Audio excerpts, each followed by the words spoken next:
माननीय मुख्यमंत्री महोदय, आपल्या विभागामध्ये पोलीस विभागात ज्या पद्धतीनं खालच्या पातळीवर ज्या पद्धतीचं हे मोठ्या प्रमाणात लूट आणि करप्शनची व्यवस्था सुरू झालेली आहे, त्यासाठी आपण आता काही कारण की आपण सांगतात की आम्ही सोडणार नाही, त्यांना निलंबित करू, कारवाई करू, पण हे होत नाही आहे.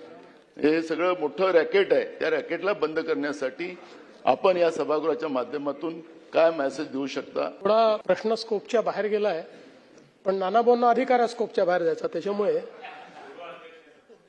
अध्यक्ष महोदय, एलसीबीची व्यवस्था ही आपल्याकडे खूप पहिलेपासून आहे. एलसीबी म्हणजे लोकल क्राईम ब्रँच आहेत आपली ती. त्यामुळे गुन्हे अन्वेषण करण्याकरता जे पथक आपण तयार करतो ते एलसीबी असतं. मात्र काही ठिकाणी एलसीबीच्या माध्यमातून काही गैरव्यवहार झाल्याचे लक्षात येतात आणि म्हणूनच आपल्या डीजी साहेबांनी स्पेशली एलसीबीत कोणाला अपॉइंट करायचं, एलसीबीच्या पीआयच्या संदर्भात काही त्यांनी निकष त्याचे ठेवलेले आहेत.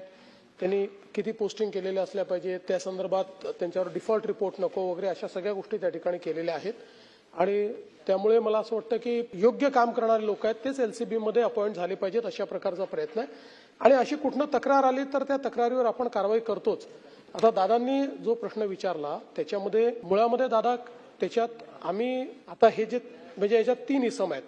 एक हा कदम आहे जो आपला पोलीसचा आहे, एक खासगी व्यक्ती आहे आणि एक पी आहे. अशा 3 जण आहेत.